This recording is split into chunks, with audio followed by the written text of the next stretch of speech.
Who wants to do the intro? I voted you, Chandler. You've never done it. I did it last time. Ladies and gentlemen, welcome to the Casual Coders Podcast. I am a casual coder. These three lovely people are also casual coders, and today we're going to not talk about coding. We? I'm pretty sure that's how this podcast usually goes. That's fair. That's fair. To be fair, I all of my topics were not code related, so I guess Some one of of mine my were. topics is kind of code related. What is it, Ian? We'll jump right into React, maybe. I don't know. well, React is definitely coding. Well, yeah, it is programming. Yeah, it's programming. I'm writing lines of text that then create images on a screen. But HTML isn't programming. You're not a real programmer.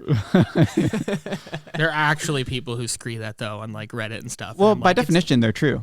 They're correct. Well, okay, but at the same time, you can do quite a lot with just HTML, and even then, it's still the average person is going to look at you like you're fucking witch or something. I don't know. Yep, that's true. But it's technically a markup language. To every normal human being in the world who isn't a programmer, HTML is programming. Yeah. You're writing lines of text. Quentin is an Quentin, HTML hello. programmer. Yes. Yeah.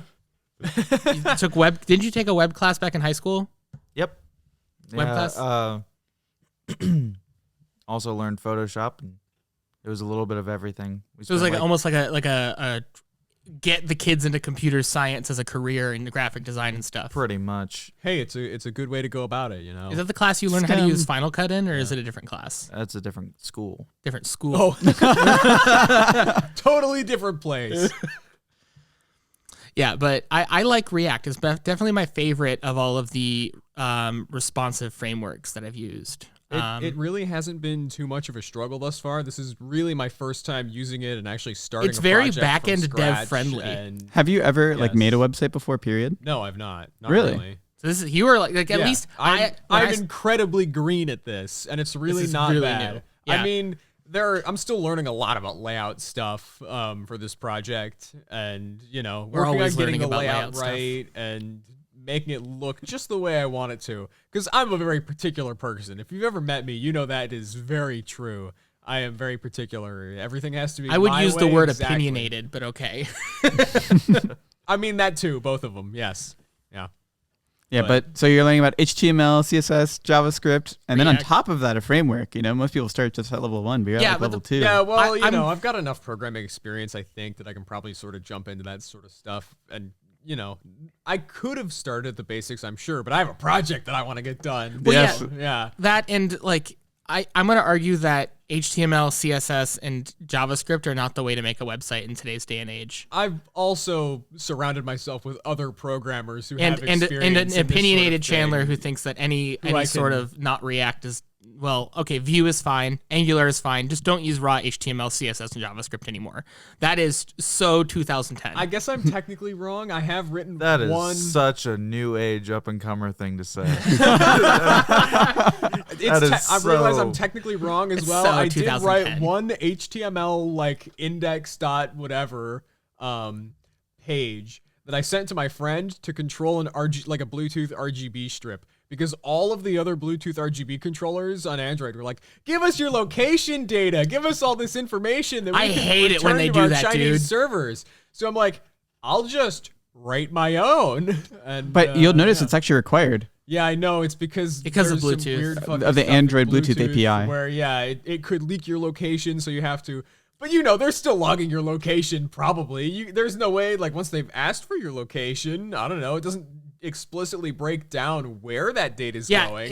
The big thing is I'm under the opinion that instead of making it like, oh, they're gonna giving that app location access, they instead should say give the app Bluetooth access, but warn you and say, hey, they might be able to deduce your location. That would be a much better That would be way a to better go about solution. it. Correct. But yeah, I'm definitely on the boat of React is the best, but I know, Kyle, you have a lot of Angular experience, and you think Angular is just fine. Yeah, Angular is fine. Normally, it's like it's more structured, so it's recommended for like large organizations to use. But React, I'd say, is where you really should go because it's the most popular. So there's a lot more documentation online. Yeah, and React is what my company is using for their front end as well. Hey, I'm at the point where I'm not really opinionated between one or the other. I don't really care as long as it does what I need it to do, right? Yeah. Well, my problem with Angular, I guess, is I do have a little bit of an issue with it, and that's that it has its logic inside of its HTML files instead of React, which has its logic inside of its JavaScript files. And it makes much more sense because JavaScript is a programming language where HTML is not a programming language, and Angular just wraps it and like added its own functionality. So now you need to like know that on an HTML tag, you can add what's called like an ng-for attribute, and which is the equivalent of a for loop or an ng-if attribute. Why wouldn't you just use JavaScript at that point? Because you can't use a JavaScript to instantiate components in Angular. That's what the HTML is for. Like each one has its job in Angular. It's not like React, you're instantiating components using JavaScript, but Yeah. Angular, you're instantiating components using HTML. Correct. Yeah. That's the biggest difference between them, I'd say. Yeah, it's a little different, but I could probably get used to that. I still am going to prefer React. Vue and React are not that far apart, but I think Vue has got more in common with Angular than does React, from what I've read and what I've seen. Yeah, because it has there's actually an HTML tag, a script tag, and a style tag in most Vue files. Yeah, 100%. Which is very interesting.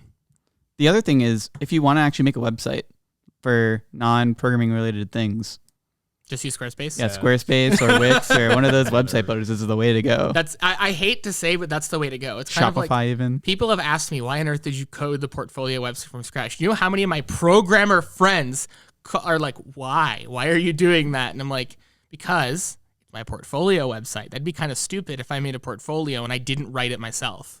Nah, I think that's genius. Here's my Squarespace portfolio.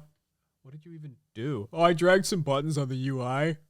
But then I can go like, oh, how'd you make the portfolio website? Oh, I made it from scratch. And they're like, oh, that's cool. I don't know, right? It depends what you're getting hired for. Like if you're getting hired as an embedded programmer, they won't care. They won't care. But I got a job off my portfolio already. I don't think that's necessarily true. I think that they'll still care because it proves that you have experience and you've gone out and done something. You're already different. You've differentiated yourself from the competition. How many people walk into a job interview without any of the skills? Like, I want to be a programmer. Okay, cool. What programming projects have you done in the past? I would say about half it's the scary amount of people who I'm going to school with who are like that. There's at least half. Like at least half the people have not done projects. I would say 3/4 for sure. They picked it because it was a good career field to get into. It's lucrative. I mean, right? It isn't. I do know at least. Okay, so the people I surround myself with and talk to generally aren't those type of people. But okay, You're maybe surrounding 3/4. yourself with people who are driven to actually. Yes, you are correct. Something. Both of my like programmer groups, casual coders, and my Silicon Valley group, as I like to call it, they're all embracing it. He's embracing it. We'll get to my soy boyness in a minute, okay? Every time you walk into the room from now on, I'm gonna have to shout soy. You know that, right? We're gonna have to get you Soylent. Isn't that like the meal replacement? Like yeah. They sponsor a bunch of hackathons. Oh my god. All right, but anyway, like a lot of those Silicon Valley people are like super driven and they have like shitloads of side projects. And even compared to them, we have more side projects than the Silicon Valley people do. Yeah. Like, Well, yeah, every time. Like, I don't know. How many side projects did I flip between this week? 2 or 3 or 4? well, even like whenever I was being introduced to our new head of engineering, that was like one of the things that like Steve mentioned is that Chandler has like a crap load of side projects to the point where he's making YouTube channels about it. Mm-hmm. Like that was something he mentioned. And I'm like, oh, okay, that's pretty cool. I guess I'm a little above average in that sense. But anyway. Yeah, it's crazy. I think about it all the time. Like I'll meet someone on the street who doesn't know anything about our industry and I'll be super into tech. I'll be like, oh, that makes sense. You're super into tech and you develop tech. And I'm like, that would make sense. And that's what I thought too before I went into the field. But do you have any idea how many like senior engineers only have a printer at home and a shotgun next to the printer in case it moves unexpectedly? That is going to be him. Like That's all of going them. to be Ian. I'm slowly descending into craziness. Uh-oh. Ian is going to live in the woods. He's going to have an internet connection that goes only through Tor, so that way nobody can track him. That Tor also goes through a VPN. He's going to have his current phone, but again, through all of the VPNs, and he's only going to speak to us on end-to-end encrypted chats. Yep, Signal from now on. Sorry, guys. I'm no longer responding to SMS You are messages. like, you've gone full circle. Now you're turning into my crazy redneck cousins in the woods. Like, you've just gone full circle. I don't know how on earth. You get too deep. I went too deep into the rabbit hole, and here I am.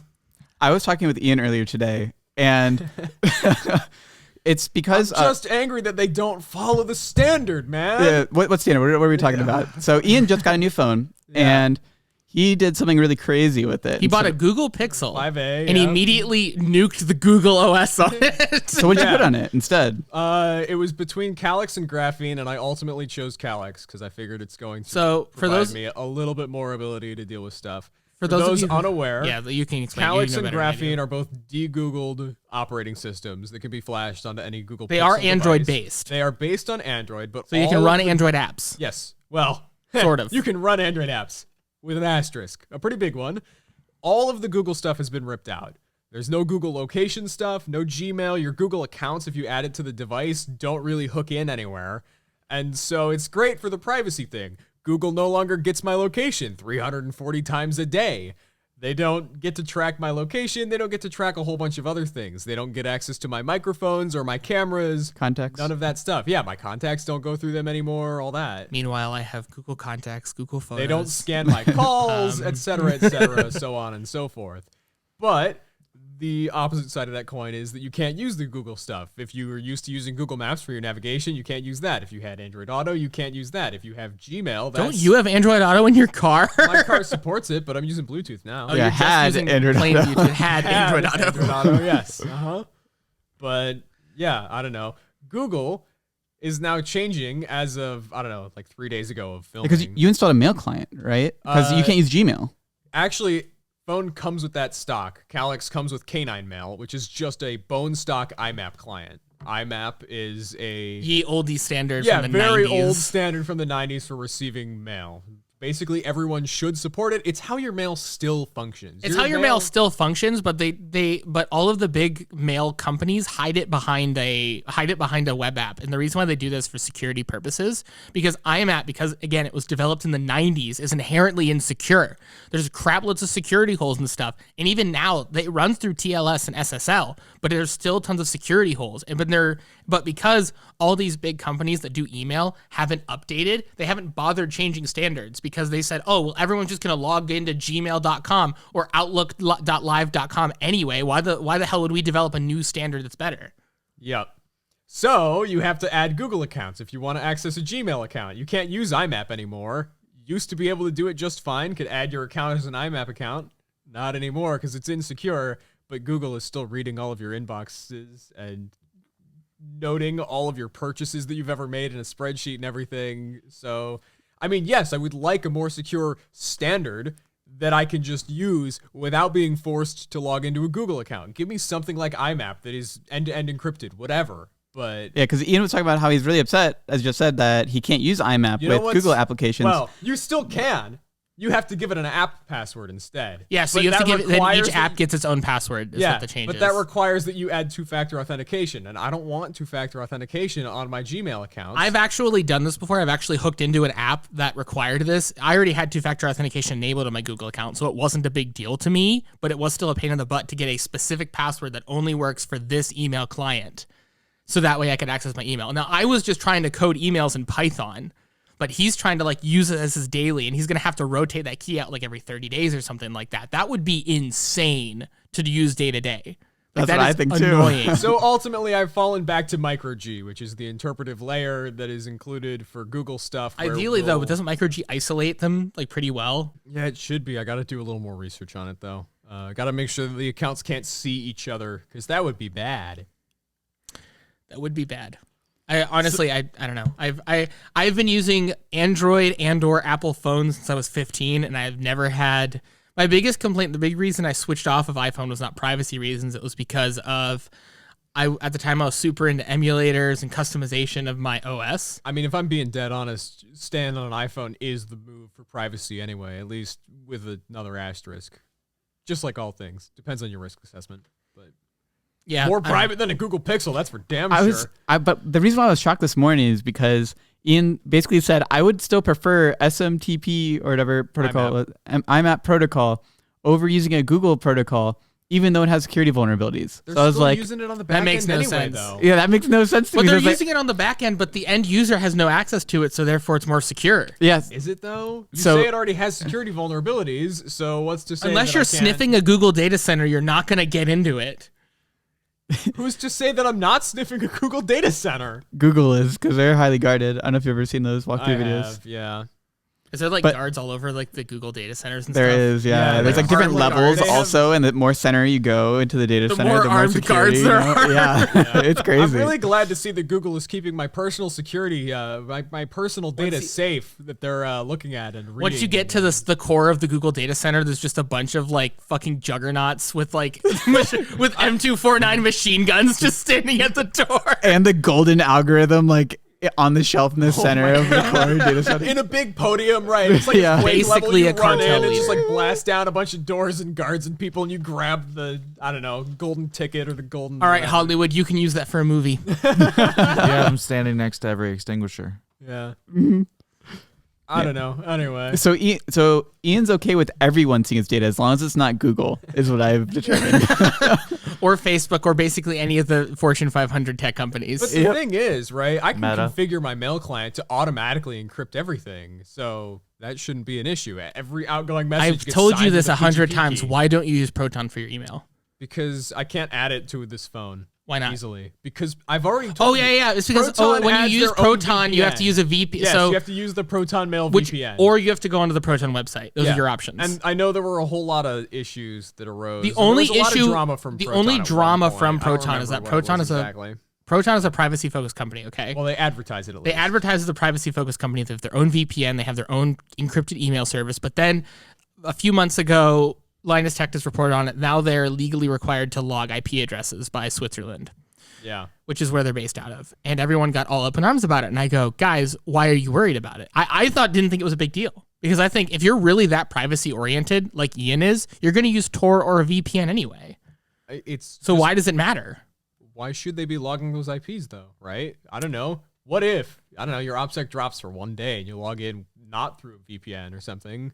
I mean, sure, it's still difficult. You can obviously take those measures because then who knows? Maybe it is just another exit node.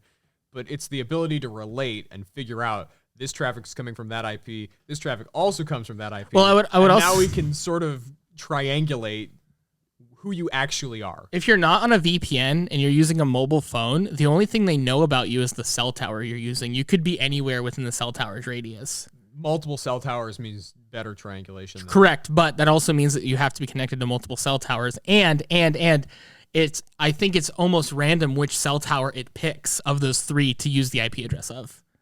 Even then, I'm pretty sure all cell towers then even get routed through like a central hub. Because when I'm on my phone on cellular and I try to look up where the IP location of my phone is, it says like Georgia or Kansas there's other or like things, some city far, far away from us. Your network provider can give you a pretty good pinpoint of where you are. Your There's a network provider can, but I'm there- saying the public internet can't, sure public internet maybe can't, but which I thought is what your main concern was because you're paying them. They have your address, man.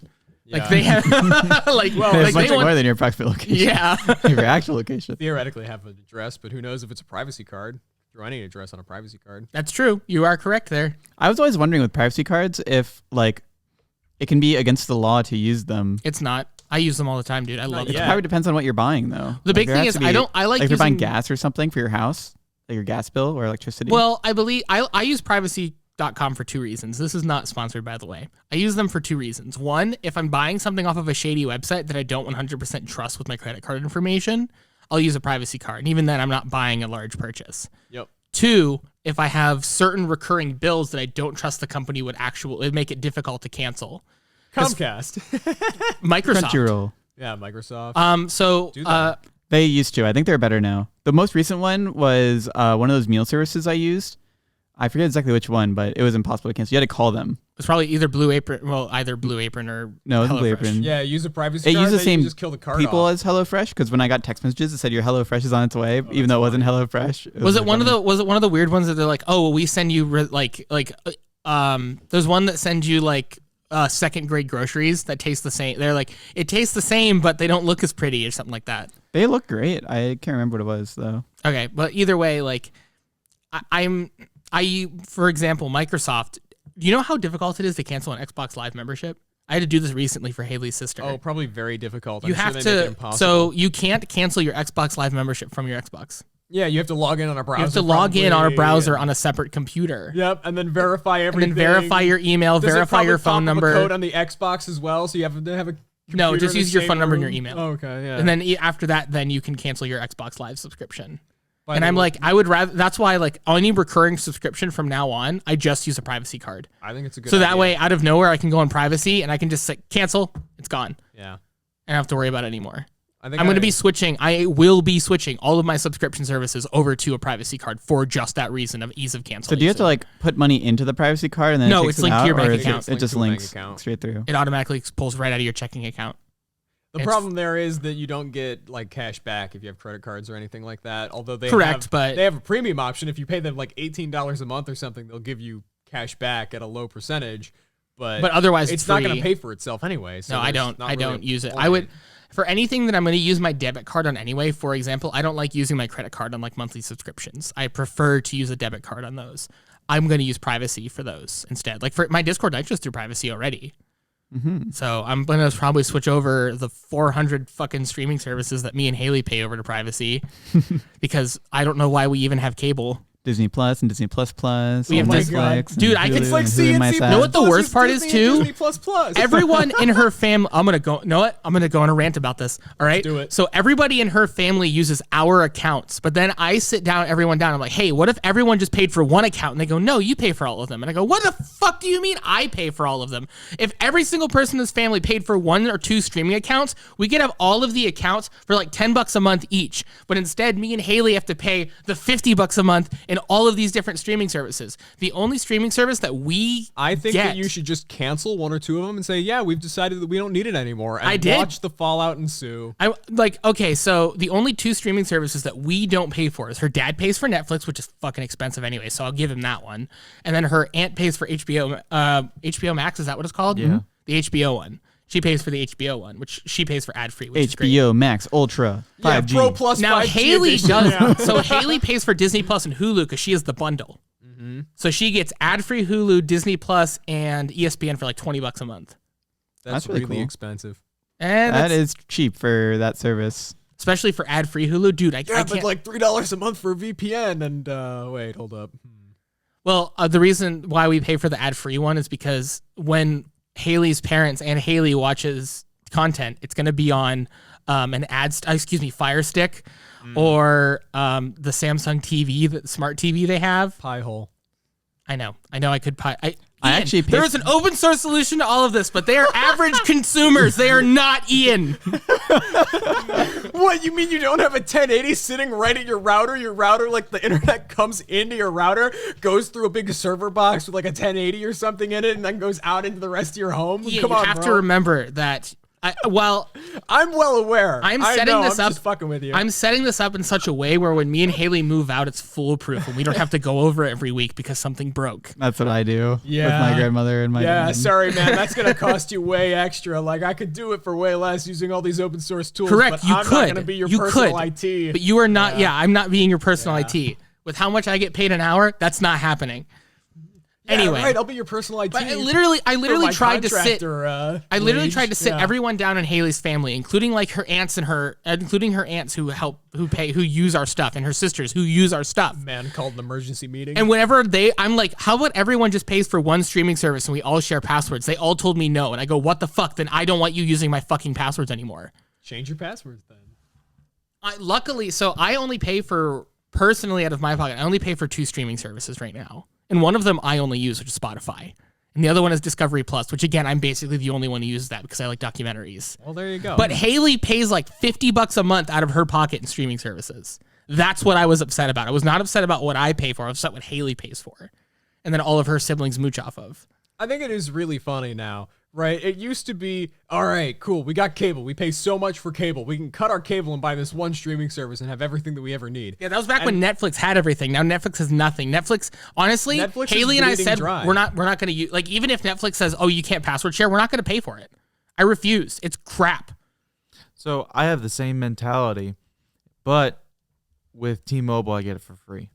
Oh yeah, since you're switching to T-Mobile off of Verizon, you get free Netflix. But here's the thing: Verizon, you get free Disney Plus and Hulu now. No, you don't. Well, you still do. have to- New customers do. Yeah, I'm past new customer status. Yeah, haven't so- you been on Verizon for like since you got a phone? Yeah, 6 years, 7 years. Well, since I got on my own I use plan. this fun service called Visible, which is on Verizon cell towers, and it's unlimited data for like $25 a month if you have other friends on your plan. So Ian's gonna be hopping on my plan. That's I'm gonna not, drop. unfortunately. You sorry. decided not to. What are you gonna do instead? My phone works. I'm able to send and receive messages. So you're just gonna stay on your parents' plan?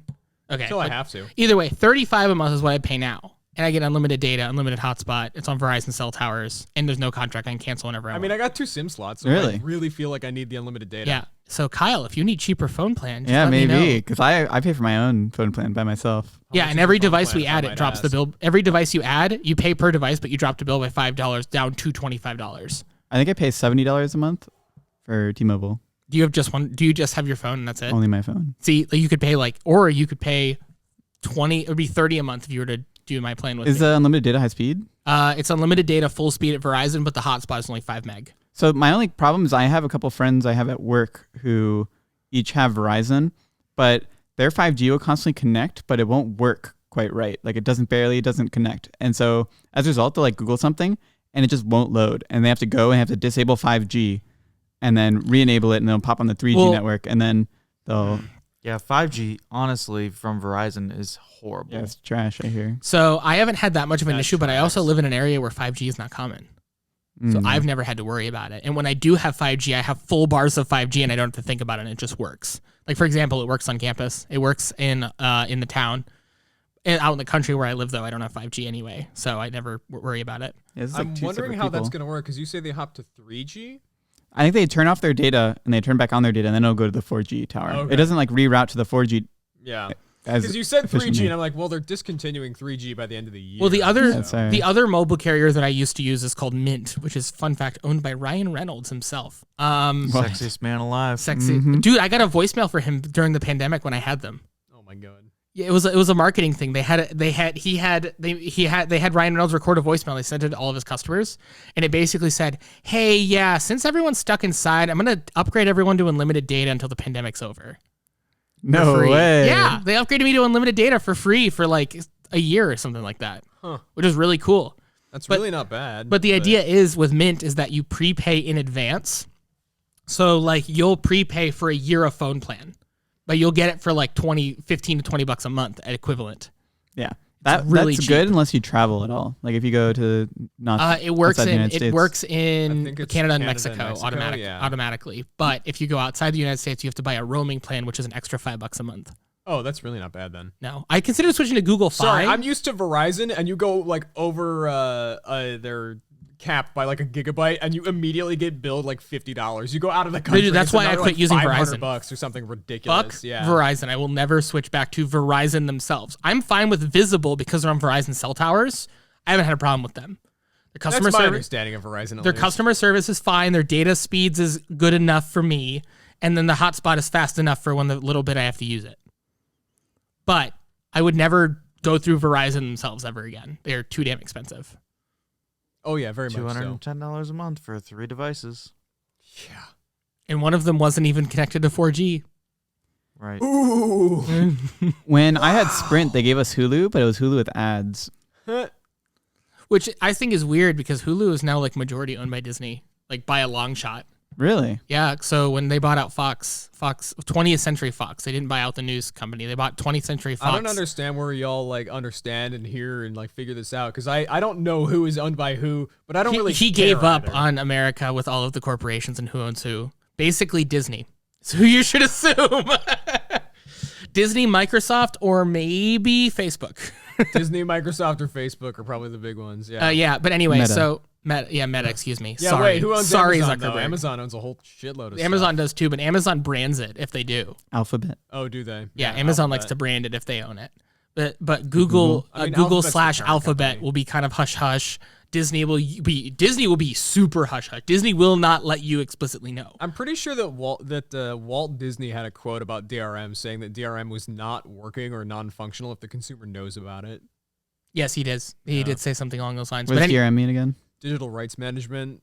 it wasn't Disney himself. It was like one of the execs one at of Disney. the head executives. Yeah. Yeah. But that was a while ago. What's the super fast explanation of DRM? DRM controlled content has some form of controls in it which limit what you're able to do with it. You're not allowed to play it in a non-DRM browser and a few or other like things. you have to be logged into an account to Logged use into it. an account to For use example, it. your Steam games are Your DRM. Steam games are DRM'd. Yeah. Yeah. Mm. But anyway, but Disney, when they bought out 20th Century Fox, I don't remember if it was last year or the year before. I don't remember when it was, but 20th Century Fox Disney already owned like 30% of Hulu, okay, since Hulu is a privately traded company. And then 20th Century Fox owned like 50% of it. And when they bought out 20th Century Fox, now Disney owns a huge majority share in Hulu. Now, yes, you, the consumer, can go and buy Hulu stock right now, but your couple $100 in Hulu is insignificant to the billions that Disney has in Hulu. So, fun fact, media is basically owned by Disney and UMG and maybe Sony a little bit. Just a little bit. All right, on a less depressing topic. Well, maybe depressing for Ian. So I was given the opportunity to use Kyle's MacBook for a week. You're welcome. It is, yes, thank you so much for letting me do that. Oh, wait, no, it has been a week. It has been a week. It's been exactly 1 week, and it didn't even take me a full week. Probably took you 3 days. It took me 6 days. Okay. I was on the MacBook. I was using the MacBook for 6 days, and sitting over there is my brand new MacBook Pro. So I was going to ask how to go or how was it, but I think that speaks for itself. Yeah. I now am the proud owner. Well, sort of. I am now the user of a MacBook Pro. I don't believe I'm technically the owner because my company paid for it. But as far as I'm concerned, it's my MacBook Pro. I'm going to be using it extensively as probably my daily driver PC outside of the house from now on. I actually hooked up at my desk. I hooked up a dock now, so instead of when I'm working, I no longer use my desktop anymore. My desktop is now purely for video games and for pastime. It is no longer used for work as well. Yeah, Mac machines are really great for work because you literally can't game on them really. What? As soon as desktop's going to become a Hackintosh. My desktop is going to probably go back to Windows only. He's going to flash iOS to his Android phone. That isn't. Oh my god, that'd be a fun project to try. Good luck. I know. It would take months of engineering work. Decompile all the source code for iOS. I spent the last 97 years of my life installing iOS on this Google Pixel 5 for 2020. That would, but anyway, yeah, I'm actually quite enjoying it. I am genuinely impressed. So one of the biggest things for me when I buy a device is I want a good quality. Build quality is like one of the top things for me. If I'm going to be touching it daily, if I'm going to be using it daily, I want a device that feels solid. I don't have problems with from a mechanical / hardware standpoint. Hi, how are you? What? Hi, how are you? Yeah, Mr. Ian over here likes to buy the cheapest device where he can flash his own firmware onto. And half the time it won't work. It's like, it's okay. It still works. He has a laptop that basically screams when you turn it on now. Yeah. And when we play Halo, it just dies. Don't buy an Acer computer. It might be okay now, but I would rather spend. So when I went out last year and I had an okay paycheck and I wanted to buy a new laptop, I said, all right, I'm going to try to do the full-time Linux lifestyle. And I switched over to Arch Linux. And I used Arch Linux on that laptop full-time until I took a class where I had to have Windows, which kind of sucked. But oh well. And I used Arch full-time, and I love that laptop. The XPS laptops have great build quality. They're super light. They're super thin. But the lightness and the thinness was its downfall. It's too easy to break. Dude, this was my computer I used by far the most. I use this computer every day for 4 to 8 hours a day. What are you doing? Folding your computer in half? Well, chucking at a wall. It likes to warp. The Dell XPS laptops have been known because they're so thin, they like to warp. I've seen that. If the battery puffs too much, they like warp and yeah. Well, my issue wasn't that it was warping because of that. My issue was it was in my backpack over the weekend when I wasn't using it, and it was laying at a weird angle, and it twisted the laptop just enough that you noticed. Just enough. So when I set it on, twist it back. So when I set it on a table, it wouldn't lay flat, and you could hit one of the corners, and it would go tick, tick, tick, tick, tick, and it wasn't flat. You know what my solution was? Textbooks. I set it on a desk, I put a bunch of textbooks on it, left it over the weekend, and came back to it. It was flat again, but the trackpad broke. Oh, not broke per se, like it wasn't usable. The trackpad was no longer flat. When the laptop curved trackpad, and my trackpad, when it warped, the one side was raised and the other side was just digging into the chassis. Here at Dell, we've come up with an innovative new trackpad solution. The warped trackpad. Curved trackpad. Now, part of it was the fact that I abused that. I'll admit it, like especially on a device I use every day, my devices are very well used. To match your curved monitor and the curved glass on your phone, we've curved this trackpad too for maximum usability. And I was originally going to everything's a sphere. Either way, I was going to get a new laptop this year. I decided because I tried for 1 year. I tried the 13-inch Ultrabook Lifestyle. How long have you had that 13-inch laptop? A year. Oh my god. I've only had it for a year. And then there's me over here who buys a device hoping to use it for 5 or 10 years. It's already been 5 years for you, hasn't it? No, it's only like 3. That laptop's going to keep going for another 2 years. You got the laptop 3 years ago? Yeah. No, you got that. No, it was more than 3. You got that laptop right before we started college. No, during the first year of college. Okay. Either way, Your laptop is tired. You're man. right. It isn't 3 years. It's older than that. But Either I way, don't know. I had Either way, it's tired, and I'm still gonna wait. I don't know. Well, you said you're going to build a desktop anyway. Yeah, I'm building a That's a desktop topic for another anyway. day. Anyway. But anyway, I've been using the XPS, and I really do enjoy it, but it is noticeably used. Like, you can tell. I think the XPS laptops are great while they're new, but the second you start like wearing them in, the quality degrades way faster than I ever thought it would. The keys feel mushy now. The trackpad is warped, as we've discussed. Curved. Excuse me. Curved, excuse me. It's a corpse. My trackpad is a corpse. I've killed it. But like, well, it's still a good laptop, and I'm going to keep it. That my XPS is now going to be my Linux laptop. It is so. I've decided what I'm going to do with all three of my daily driver computers. My laptop is going to be Linux only. It is going to be my Linux laptop. It's going to be my Linux testbed. My desktop is going to be Windows only. It is only going to be for games. And then my MacBook is going to be my work PC. That's going to be what I do all my developer work on. This is showing me that I'm very, very cheap. I am incredibly cheap. One device. You're cheap when it comes to money, but you're okay with giving away lots of time right now. Yeah, apparently. Well, I do give away a lot of time. You're right. Yeah, just in like debugging your own laptop and stuffs, making sure it works. I Waiting don't the time for it to restart. The older after you I need to get, play the Halo more- Yeah, I'm slowly getting there where I'm willing to spend more money to deal with time and whatever, deal with the trade-offs, but I don't know. The Part deeper- of me is also because I'm a tinkerer. I like Yes, you do. I mean, that's the thing, though. I'm a tinkerer, too. But the deeper different I get... level of tinkering, yeah. The deeper I get into this industry, the more I realize why developers switch to Mac and switch to hassle-free devices is because, yes, they do like tinkering, but the problem is if they tinker, they'll do it forever and they won't get any work done. Not only that, but you'll like try to be tinkering on something, and then something else will break. And you're like, okay, I gotta tinker on that in order to fix it, and then something else will It's like break. that one scene from Malcolm in the Middle where the dad has to go to the store to get a light bulb, and then he goes into the drawer, and then something breaks, and then he goes to the car, and something else breaks, and then by the end of the whole thing, he's like changed the light bulb, he's fixing the brakes on the car, and there's like a whole list of things, and then his wife goes, "I thought you were going to the store." "I am," and then he pulls himself under the car to try to fix it more. What does it look like I'm doing? What does it look like I'm doing? And then like that's basically me, how I was for like the first month I used Arch Linux. Like Welcome to the House of Cards. But I'm tired of a house of cards. I want to be able to sit down and get some work done. I want a cementable house of cards. Yeah, and even then, like I spent yesterday customizing the Mac.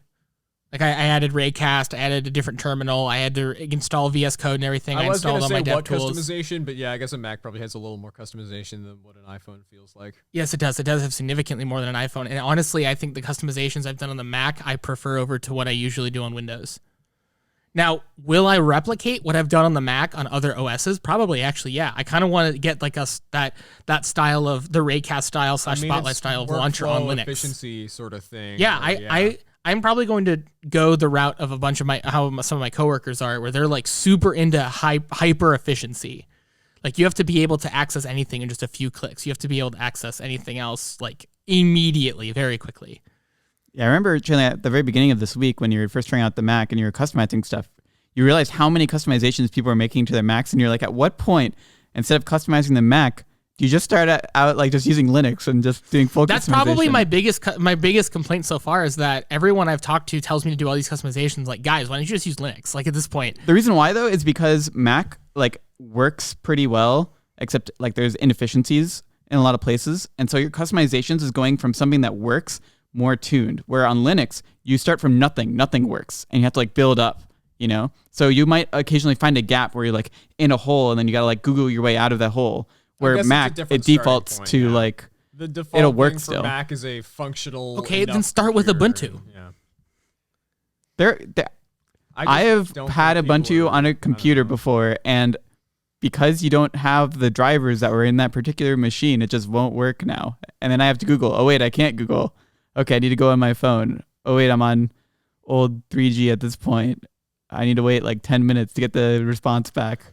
Yeah, I mean, guess there's I'm some of I'm that. just pulling out I don't know. hypotheticals because, Yeah. as I've already stated, I already have the Mac. I'm using it. He's already Right, got right. the Mac. He's already succumbed. I was He's just giving already an example struggling. from my past life as to why Yeah, that was a problem. And I'm not I'm coming from. I actually was originally on Apple when I first started like getting really into tech. So my first smartphone was an iPhone 5. And I actually quite like that. Quentin, wasn't one of your first smartphones also an iPhone? It was an iPhone 4. iPhone 4. Did you have it when we met?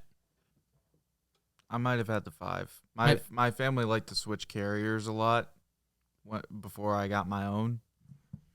And So you'd swap, they'd buy out your contract, you'd get a new phone, they'd swap, buy out the contract, you'd get a new phone. yeah, I went from an iPhone to an iPhone 4S to an iPhone 5 to an iPhone 5S and then to an iPhone God. 6S. Yeah, they switched carriers. That feels quite a really bit. annoying to me because I like to spend a lot of time like customizing my phone and getting it exactly where I Well, want if it's on an iPhone, there's not really not that much to do. Yeah, I know. That's It also true, though. transfers. Yeah.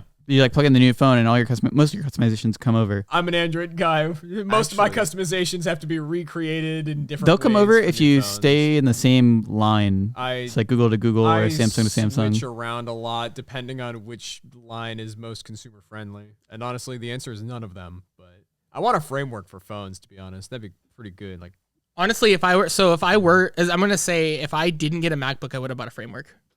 If that was the case, if I wasn't going to get the MacBook, I would have got the framework laptop. It would have been running Arch Linux. I'm surprised you haven't gotten the framework laptop.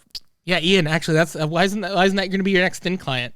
Get the cheapest framework it's laptop. just so expensive. It is still. expensive, but you're the one who's like, I want right to repair. And if you want right to repair, you got to start somewhere, and it's going to be a little bit more expensive. Yeah, right to repair costs money. You're not wrong, and it's plausible. It might. I'll just continue waiting, like I always do, until He'll buy like a 3-year-old used. used one. Is what he's going to end up doing.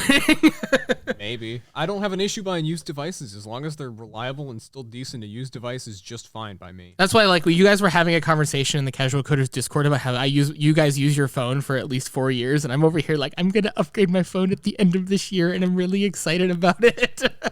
It was really Kyle and funny, I are the 'cause I opposite of you recently guys. had We like to upgrade our my devices phone. constantly. Yeah. I didn't used to. I do now We because have the money to. We Yeah. have the ability to. Exactly. And now that I'm getting the ability to as well, I want to upgrade my devices all the time. You were Yeah, the one that shit on me constantly for upgrading constantly. I did used to shit on Quentin because he'd get like a new computer every 6 months or a new phone every 6 months, and now that's what's gonna happen to me. I'm gonna be like, we have all become right, hypocritical. it's October. The new MacBook came out. Turntabled.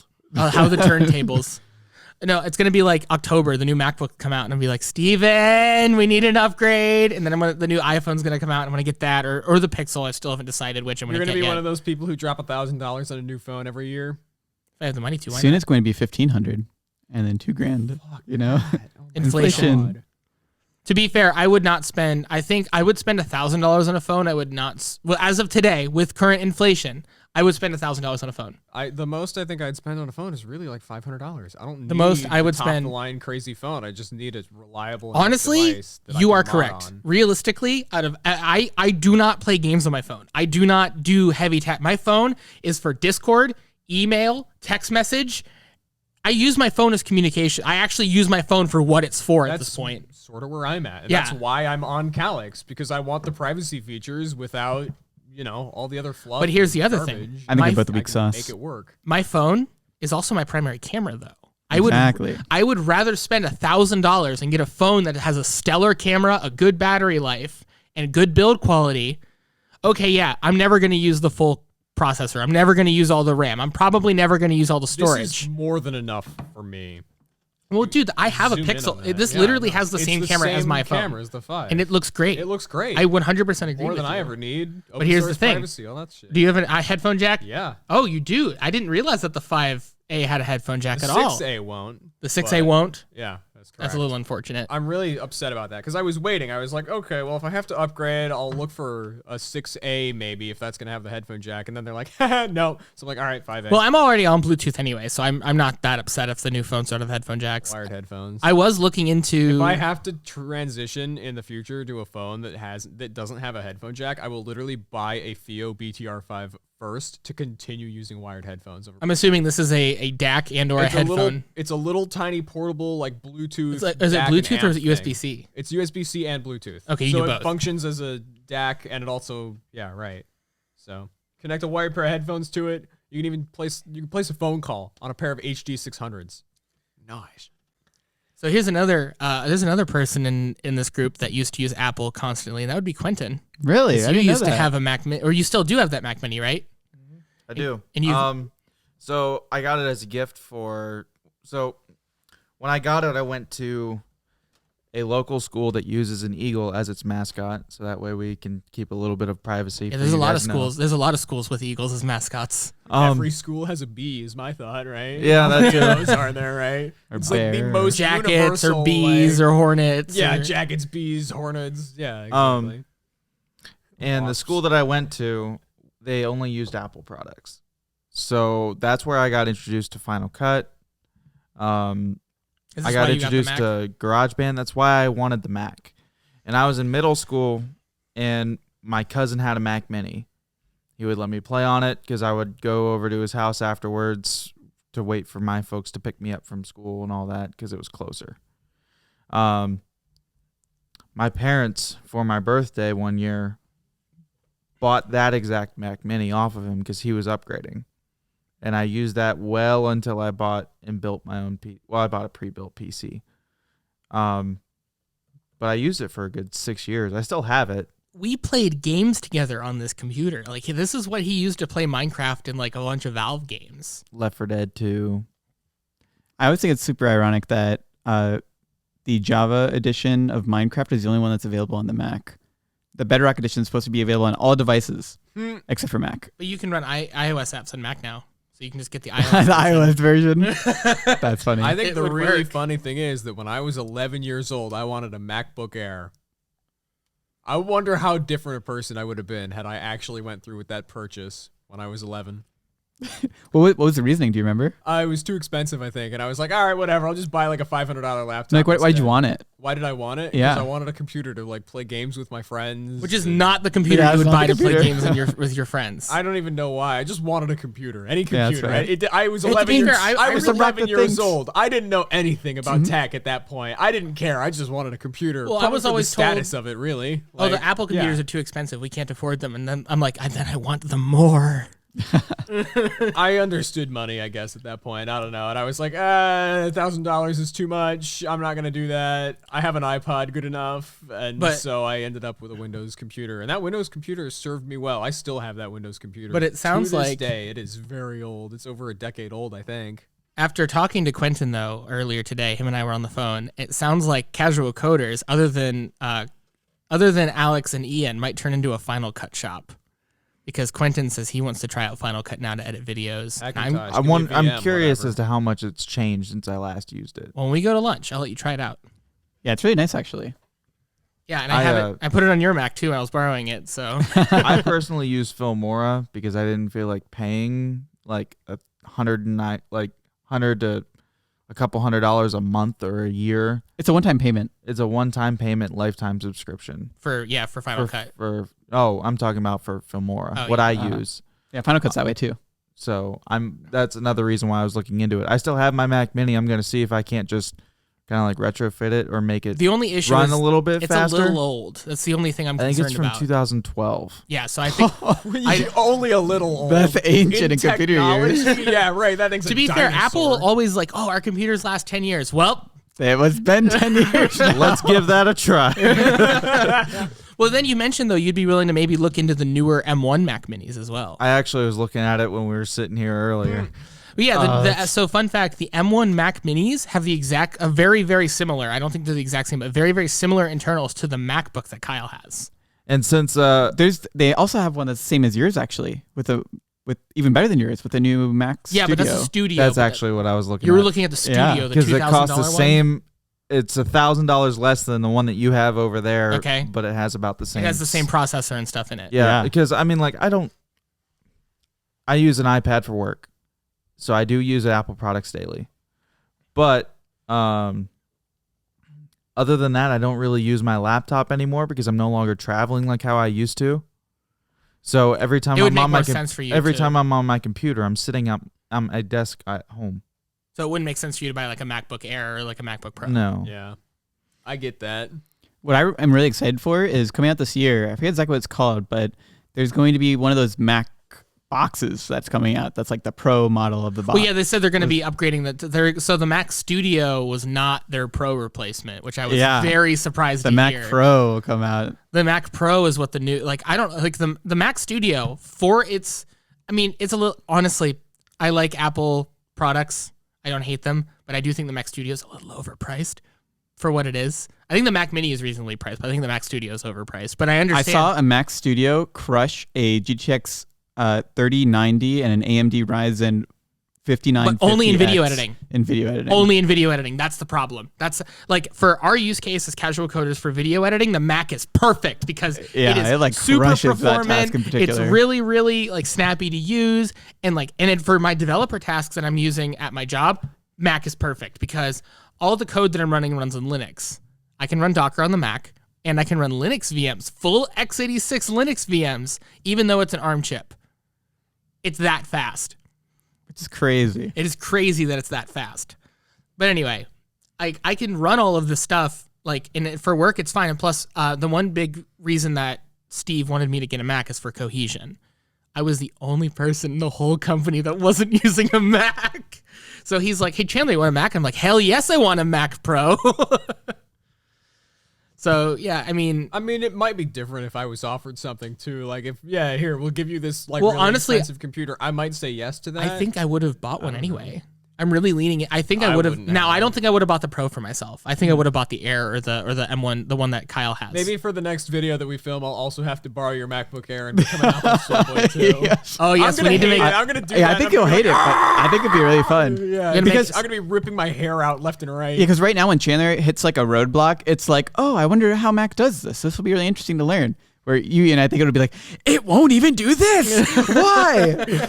That is exactly. Well, every time I hit a I have roadblock. such a different lens from the rest of you that I view this world, and it's probably not a good Well, I'm lens. so I'm so used to the Mac keyboard shortcuts at this point that I'm honestly thinking about switching my Linux PC over to running the Mac keyboard shortcuts. And so then that's there's gonna be me like Windows shortcut. Where's the Windows key? This is terrible. I hate this. it's very Why interesting. won't control work? And I use command? Ugh, disgusting. I will say that getting used to, especially on my 60% keyboard that I use daily, when I plug into my monitor, I also plug in my keyboard and I use a wireless mouse. I'm so different from y'all. I need my ANSI 104. But anyway, I'm using this keyboard, all right? And honestly, hitting command and then like the S key is a little cramped because I have fucking Sasquatch hands. But on the MacBook Pro itself, it's actually not cramped at all because the keyboard is bigger than my daily driver keyboard. Premium. But either way, I got used to it. I've been using it, no problem, really fast. Like I think that the Mac is going to be my new daily driver for work Mint. reasons. That's what I did. Mint. Mint. But yeah, Quentin, I think everyone in the Casual Coders group should borrow Kyle's MacBook for a week and try it out. I think it would be an interesting video to basically say, all right, we all tried Apple for a week and we're all open source nerds. Who switched? You guys already know I'm my honestly gonna answer. See what I can do with my Mac Mini first. Okay, but either way, Quentin will probably end up switching. I think you will. I really do think you will switch. At least for video editing and for like work, I think you'll switch to the Mac. Which I think makes sense. Yeah. Kyle, I'm surprised you haven't already. What do you mean? I have both. You do have both, but I have switched. Yeah, but but not you switched. use your desktop more than anything else. I do. Yes, this is true. And your work PC, your work PC, which is running Windows. Yeah, and you edit in DaVinci. I do edit in DaVinci, which is available on both platforms. DaVinci is actually so. The one reason I wanted to learn DaVinci is because it's the only video editor available on Linux. The only like major video editor that's available on Linux. I should do that. Which is why, Ian, why haven't you tried DaVinci? Out of everyone Yeah, in this everyone group, here, you that should be makes- the one to use DaVinci. I know. I can't get over the weirdness of the program. It just looks so weird to me coming from Premiere. I can't. Like, at least Kyle's like, you oh, could it doesn't matter what Kyle's The on. problem is that it means that I have to do another time investment, and I don't want to spend my time learning a new thing like that. I'd rather spend my time working on something else. This is the same reason why Kyle was Like- afraid of me switching to Final Cut. Is because I'm going to learn Final Cut, and I'm not gonna want to learn Premiere Or DaVinci. or DaVinci. Which DaVinci, there's a difference though. DaVinci is free, Yeah, DaVinci is free. I don't know. Not paying monthly. Yeah, I don't know. and even I'd if we just do need to rather buy a spend DaVinci my license, $300 time- once. Waiting for Halo to boot back up. I'd rather spend my time working on other projects. I don't even play video games anymore. But Well, we've also I discussed don't once know. we have a revenue stream, we might just hire an editor anyway. Yeah, that would be very nice. That would be the but- ideal solution, or just make So if you're Quentin out and there- Alex do all of it. Let us know. Yeah, if you're out there. I don't know. We don't have info at casualcoders.dev. There you go. You'll be an intern for like the first year. You'll be an unpaid intern for, I don't know, a while. You mentioned that you have a friend though who might be willing to edit, but we have to pay him, right? Hmm? Yes. Do we want Hey, to we'll talk to figure him? it out. Like, use our first revenue, our little bit of revenue We have to to see pay if we him. can pay him. Shop.casualcoders.dev. They can't. We just sold out. Yeah, well, no, we still have 3 and 11. That's crazy though. So for But reference, by the time right? this podcast comes out, we'll be sold out. Yeah. Well, we may have new stock by the time this podcast goes out. It just depends Hopefully. on how everything falls into place. Yeah, because but anyway, Kyle. Yeah, we've sold out of our first product. Yeah. It's pretty it's crazy. really, really cool. Yeah, I purchased 100 and I'm like, all right, 100. That feels like a lot. That's a lot of money. I have no clue if this Then we is ever sold gonna out. take off. And it's been, I don't know, 2 months, less than 2 months, and we've sold out. So crazy. For like a really niche product that we didn't think anyone would care about. Yeah, that too. That's the crazy part. You just don't realize how many PS4 controllers are out there. You know. Oh, millions of them. Yeah. And half the people though, like it's really annoying because like when we showed off the video on TikTok, which got like 500,000 views or something, it did pretty well. That's viral. Half the people in the comments were like, why don't you just switch to PS5? And I'm like, because poor people exist, you asshole. Like, what the? Why would you switch to? Listen, man, I spent a year of my life, but I did something cool. Instead of sitting on my ass looking through TikTok, I went out and learned a skill that I can use in the real world to do something, to get a job, to make a difference. You can learn on TikTok. You can, but are you going Our to? video about how a hard drive works got 15,000 views. Yeah. I don't know. Learn about how to convert a PS4 controller to USB-C. Learn about it, yeah, but I actually did it. Yeah, but Kyle actually re-edited your video and actually did like a 1-minute version of your tutorial on it. Yeah, that was pretty crazy. What'd you use to edit that, by the way? DaVinci Resolve. You did use DaVinci to edit that? I don't know. At some point, I'm just gonna have to sit down with you, and you're gonna have to show me how it works and give me all the keyboard shortcuts. I think 'cause ripping otherwise off I'm your never hand gonna and do forcing it. you to use DaVinci is the better solution. Yeah. Because I've been using Final Cut by myself, and that's how I've learned the fastest. Because I need to every 5 minutes, I'm like, how to do this Final Cut Yep. Pro. I just don't want to because it's in my nature to say I don't know how to do it. I'm just gonna fall back to the thing I know how to do and know how to use. I already know all of these pieces of software. I'm gonna continue to use them. Yeah, so when I was using Final Cut on the MacBook, it actually felt kind of slow, but also you have half the GPU cores that I have now. I think it was because, and plus I think you only get like 1 ProRes stream on the MacBook. No, maybe 2. I get 2. You get 2, and I get 4. Double. I get double, and then on the studio that Quentin was looking at, you get 8. Yeah, 8. Or 3 low Double payments of again. $18.99. I don't know. But yeah, the only issue, so my biggest complaint about video editing with the Mac is that, oh my God, Quentin, if you do buy the Mac Studio, dude, get a fuckload of storage. So when you edit with the Mac, it converts, or you can have it convert all your video over to what's called Apple ProRes, which is their proprietary video format, which is known for being super fast and super high quality because it's lossless, but it's massive. So our podcasts that we filmed for another thing that we did. Sorry, I can hear the plosives. Sorry. So one of the podcasts we filmed that was editing had the issue of it was like 400 gigabytes for the one podcast because it was a lossless format. So And it's not ungradable either. No, and I don't have the storage, and that MacBook only has a 512 gig SSD. I think that was the max that I could actually order off of Best Buy too. What was? 512. For Best Buy, yeah, but if you order it from Apple, you can get a little more. You can also That also is guaranteed that I have $2,000 to drop right now. That's true. Because expensive. Can you change the SSD in a Mac? Nope. No, Yeah, it's you can only solid. add an SSD externally through like a USB-C port. That would drive me Thunderbolt port. insane. I need at least the To be ability fair, add again, the average- storage so- and deal with that.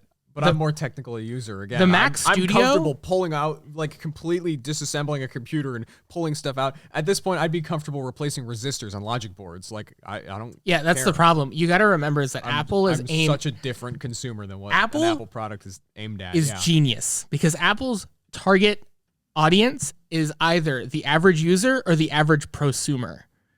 And even then, the average prosumer isn't going to want to rip apart their computer to repair it. The average prosumer is going to want to sit down, get some work done, and then maybe check a few emails and watch some Netflix on their device. That's what the average prosumer does.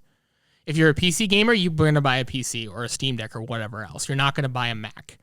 And then like movie studio. So the Mac Studio is aimed at middle to large sized content creation and like media creation. That's literally why it's called the Mac Studio, at least from what I've read, at least in my opinion as well. Makes sense. That's why it's called the Mac. The Mac Pro, that's the nuts one. That's the crazy one. The new Mac Pro is rumored to be a rack-mounted computer. Yeah, or have a rumored to be rack mount ridiculous. option.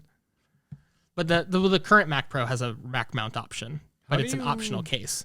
Rack mount, interesting. Well, then because how are you getting GitHub it over to desks? Are you using those super long like Thunderbolt cables? So, docks, or I don't know. Fun fact, did you know GitHub Actions allows you to run automated scripts on Apple computers? I see. Okay. So their cluster is just a shitload of Mac Pros in a data center somewhere. But apparently the other option is it does have Thunderbolt 4. You can get like a Linus Tech Tip style setup where you run like a 100-foot Thunderbolt cable to your workstation, which honestly I would do. That's kind of cool. The Apple Pro display. I would do that, but I would do that for my gaming PC. I would consider it. I'm just not sure how that would work with Linux. Or 'cause I'm going to build a desktop in the future, and that desktop is going to run Linux. So speaking of Linux and Thunderbolt support, my laptop had perfect Thunderbolt run. Like Thunderbolt 4 worked on Linux. But how does that work on a custom built machine? You'll just have to find good luck finding a motherboard that has Thunderbolt 4 on it, is what I'm going to say to you. The cheapest one was the Asus Pro Art or something like that. And it was like $600 for the motherboard. There might be like a plug-in card. There is a plug-in card, but then you have to find a way to pass through video. Yeah.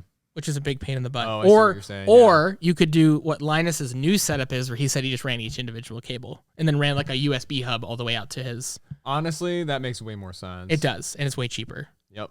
And you can use normal hardware and not have to buy a specialized motherboard to do it. And it'll have way better Linux support, almost guaranteed. Yeah. But yeah, honestly, I think that for my use case, the MacBook is perfect because, again, I can take it home, dock it, use it as a desktop. Or if, say, I want to go to Starbucks and do some work, I can take it with me. Or Haley likes to road trip. So if we're going on a road trip and I don't take the day off, Haley just drives and I type on the computer doing work on the highway, which I actually did last time we went on a road trip. But I did it with my XPS. But... so Kyle, did you have any specific talking points that you want to talk about?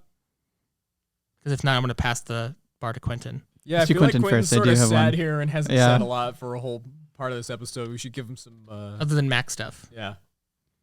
So I just was kind of wanting to talk over, get your guys' opinion on a project and something that I just want to do as a fire alarm guy myself. Does this perhaps deal with lasers, or am I wrong? No. Okay, never mind.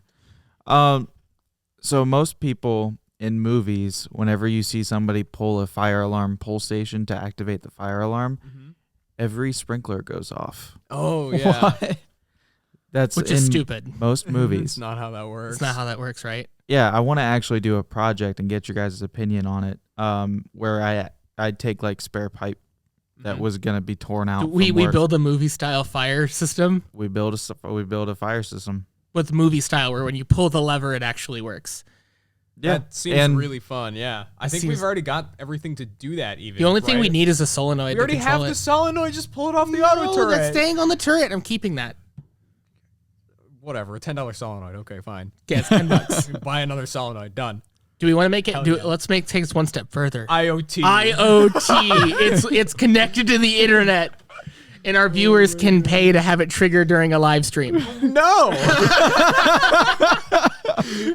For $30,000, you can get us destroy. I think that's probably closer to $100K, right? How much shit would we have to replace? Yeah. So there is a sprinkler system that actually does that already. Wait, is that like a common thing now? No, it's not at all common. I hope not. That's terrifying. Hacker noises. The S in IoT stands for security. So how a normal sprinkler system works is the system is full of water. It's a glass bulb. Yeah, those little sort of red like vials. There's actually like 7 or 8 different colors for different temperatures. Okay, yeah, because the red temperature actuated, the like liquid in there expands and blows out exactly that glass like a cartridge, and it all dumps down through the ceiling. So how like a thermometer. Yeah, and I think with the mercury, it's not mercury. Off the top of your head, what are the colors different? Like what color is what temperature? Red is 155, green is 206, blue is 286. This is Fahrenheit, right? Yes. And then there's like I'd hope so. It'd be boiling water. I forget what yellow is. Molten metal is on your sprinkler system. Yeah, you got to melt the gallium, dude. There is yellow. There is orange. I forget what those two are. I think orange is 300, and then there's black. Black is 512. Black is like, again, probably like a steel mill or something that would be in there. Yep. Yeah. But most use cases is the red, which is 155. There's standard response, which takes a little bit longer, and then there's quick response, which is just a thinner bulb. Got it. And it's my understanding that once one of those blows, it's probable that a handful of other ones in the room will also blow due to water hammer and some other pressure-related things. It depends on how old the system is. Understood. And how far the fire spreads, because usually if it's just like if a fire were to burst out right here and it wouldn't move past the desk, but there were a sprinkler head above us, this would be the only one that would break. That's the ideal situation, right? That's ideally how it should work. Yeah. Yeah. They usually have about a 14-foot spread. Because you don't want, suddenly there's one dorm room or one apartment on fire. All of the sprinklers trigger. The entire building shatters. The whole building floods. Like every college student has that experience where like you're in the dorm ready to sleep, you have an exam the next day. So lo and behold, everyone has to go outside. 5 times in Quentin one has. day. Didn't Quentin? Don't you have fun stories about like people being in towels and stuff when you had to get an emergency response? Oh yeah, I've seen that. Yeah. So the university that all of you have attended, we do one of the buildings that is used for campus housing. And we had to pull the fire alarm because it was part of the annual inspection is that you have to check all the horn strobes, make sure the notification circuits work. So that way people know that a fire is going on. They alerted the residents, but nobody really cared. So when everybody walked out, there were girls wearing towels and guys wearing towels, but they came out together like holding hands, like exactly what the hell they were doing. They were showering. Yeah. Together. But back on the sprinklers, that's how a normal sprinkler works. There's dries, which it's filled with air up to a certain point, and there's 1 pound of air will hold back 8 pounds of water. Okay. Whenever a sprinkler head breaks, it bleeds off the air, and then water fills the system, hitting that. That's where you'll get multiple sprinkler heads because it's going to have a little bit more time for the fire to spread. Got it. And then there's pre-action, which is attached to a fire alarm system where it's not filled with air or it is filled with air. It depends. If it's filled with air, it has the bulb like a dry system, but it's very, very low air. So it's got to have 2 activations. It's got to have fire alarm and the air bleed off. So like if you pull the fire alarm but there's no fire, it's not going to trigger, but if you pull the fire alarm, the system will fill with water, and then it waits for the sprinkler head to break. okay. Got it. So if you do light a fire and the fire alarm never gets pulled underneath like a sprinkler, it'll shatter but not dump water? It'll eventually, the air will dump Oh, off. the air will bleed out? Okay. And then- Got it. And then, But if you pull the alarm, it'll pre-charge it so it'll go faster. yes. Got it. Interesting. And then the one that the movies use is called Deluge.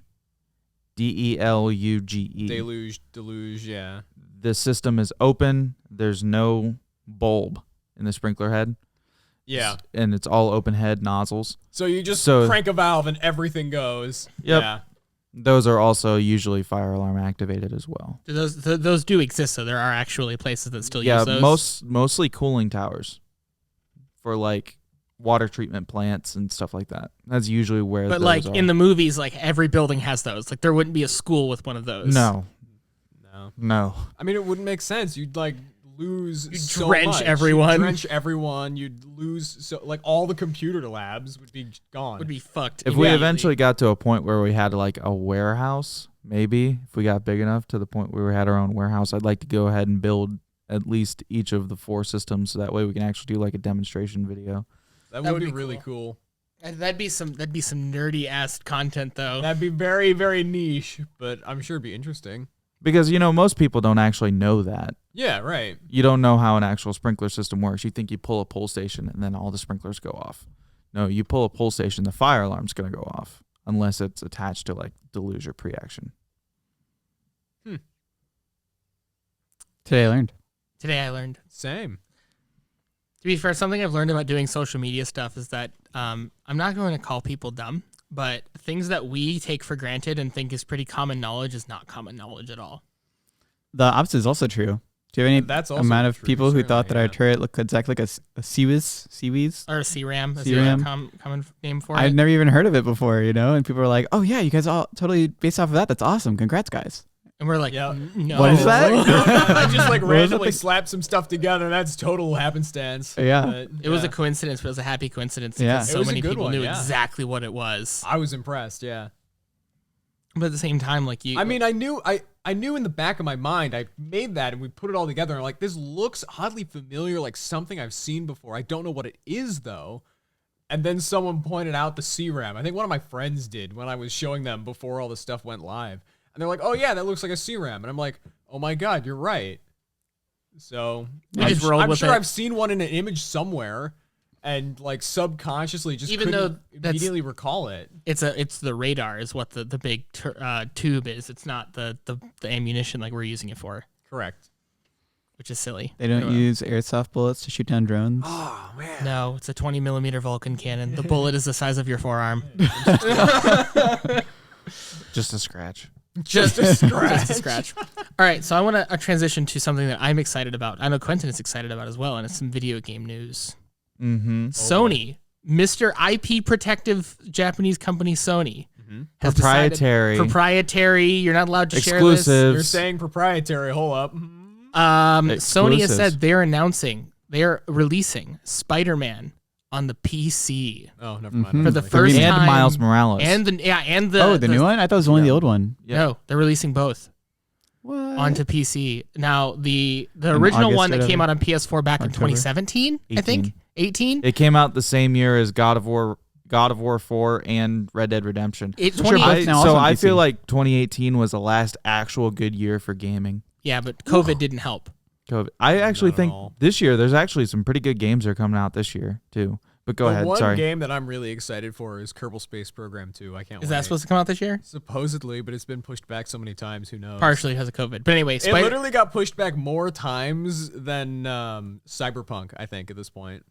I remember I have KSP1 and I've been playing that since 2011 or something, like when it first came out. I think I bought Kerbal Space Program in 2013. Didn't Yeah. it come with the Humble Bundle Stand with Ukraine? I think it did. It did. I don't know. Kerbal Space Program did, yeah. But anyway, Spider-Man is coming to PC and everyone's like, oh my God, this is the game Sony brings first? This is like one of their biggest. Sony is so protective of the Spider-Man IP.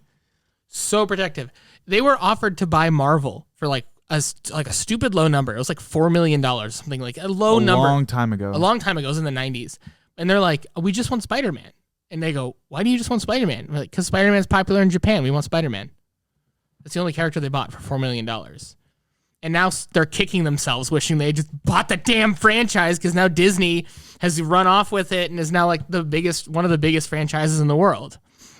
Avengers. But because Sony owns the exclusive rights to owns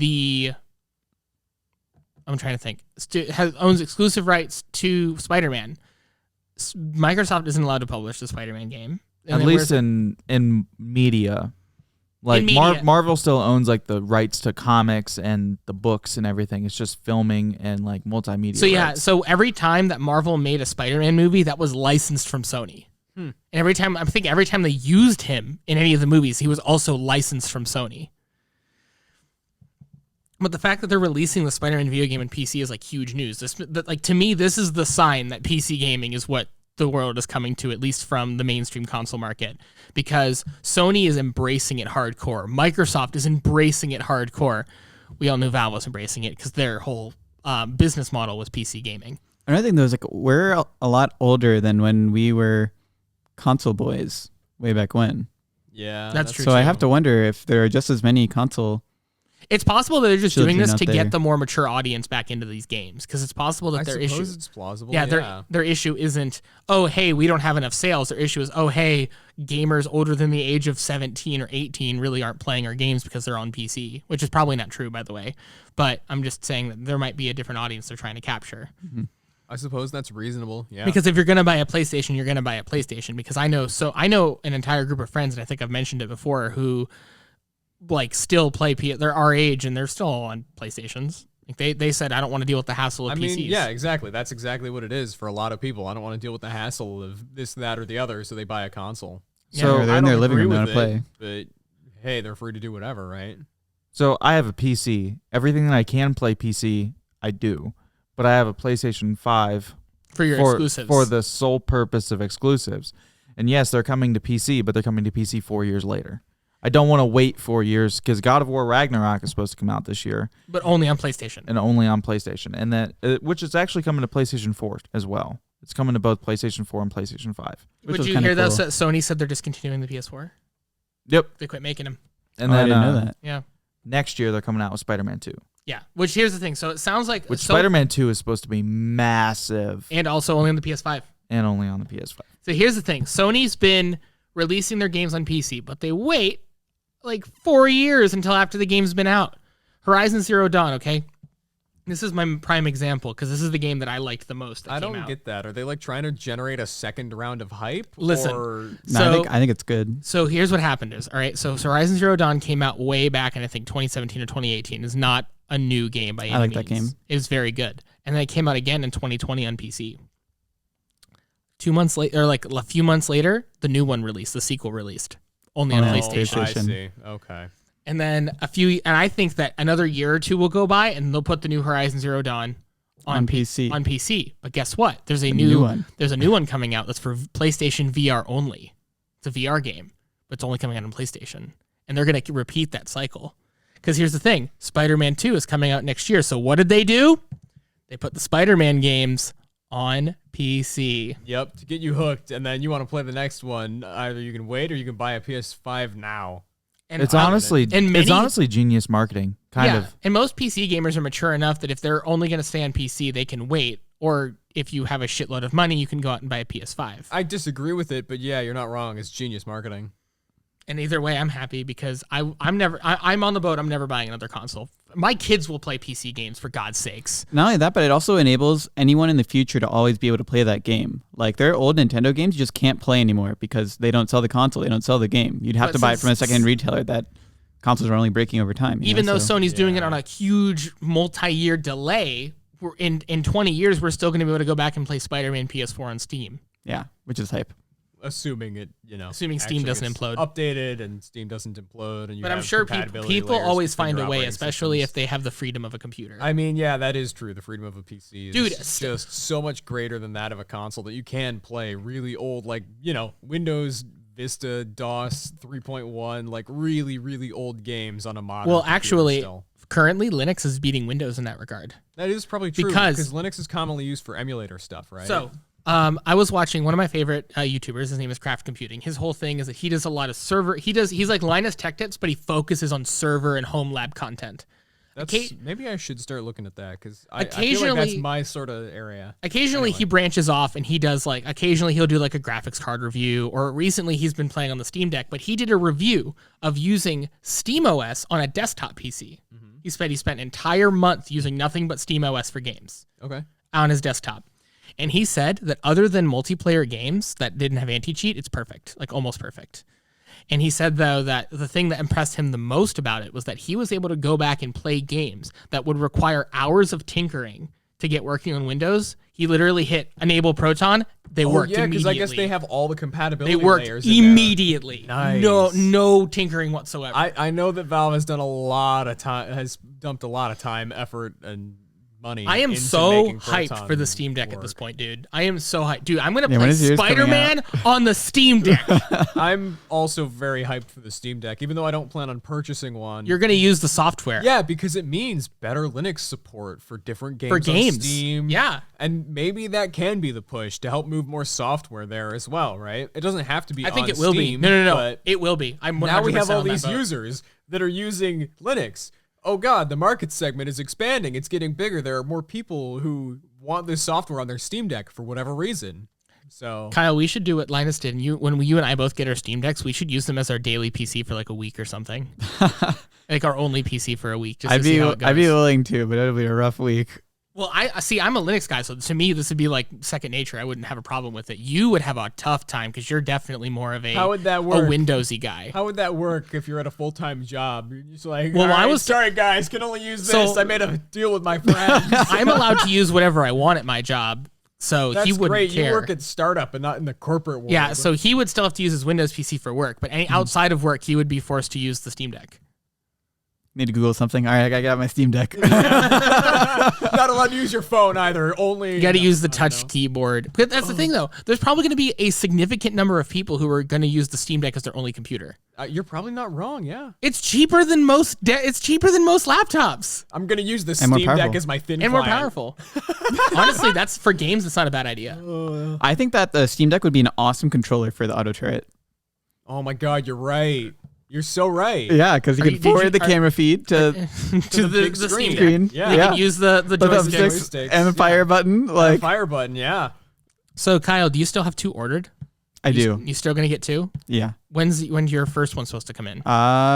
Between next month and 3 months from now. Oh my God, that's Same. such a range. Yeah. No, yes, mine is supposed to come sometime in Q3, which is July through September.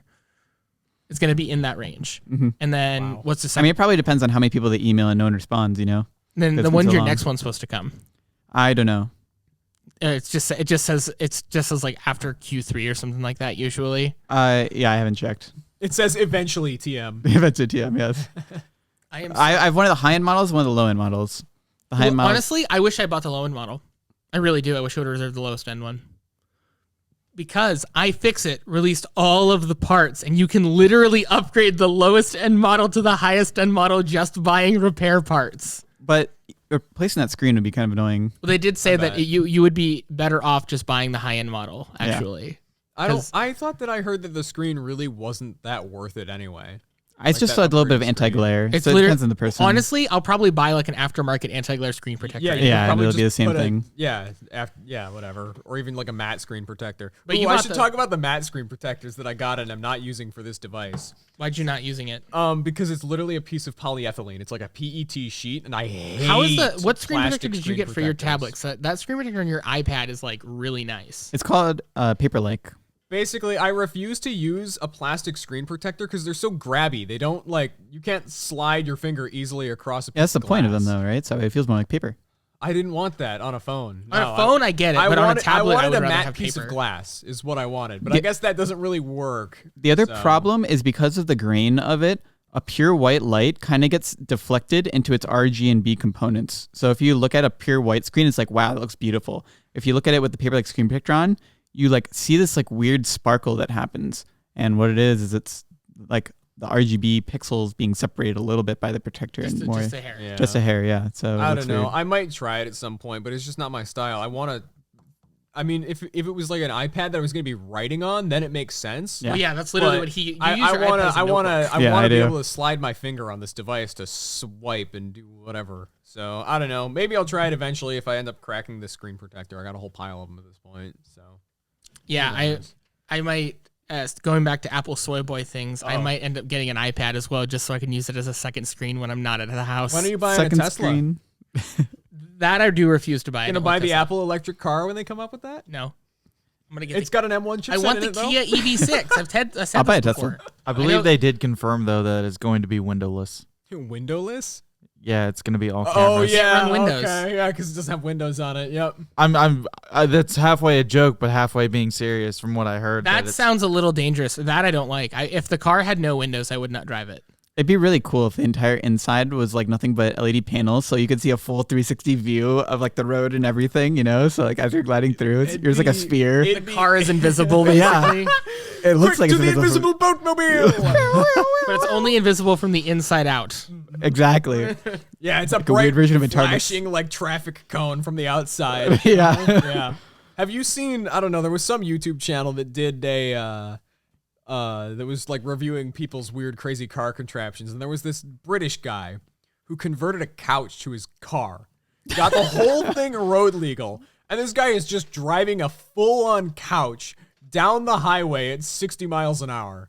And I was like, this is a project that I want to do. That would be so fun. I told you I want to do the electric to literally ATV project. drive a couch down the highway.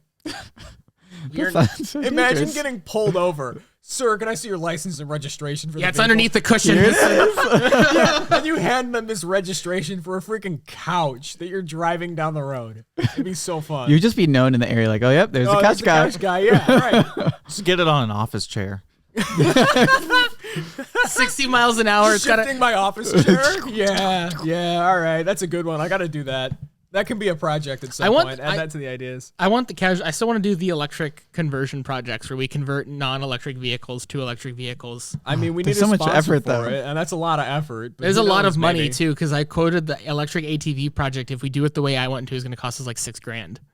$6,000 isn't bad. I was that's not expecting bad. 60, but But you're also assuming the ATV is free. No, the ATV was $750. Oh, Really? Yes. Okay. So we would buy one Yeah, with a that's not blown. as We bad would as I buy thought, it. We but- would buy one with a blown engine. okay. Yeah, sell the I blown see. engine for scrap, melt it down, whatever, recoup. And then some what we costs would do there, is that we would then get. I was also only accounting for one motor though, and I think I would rather have two.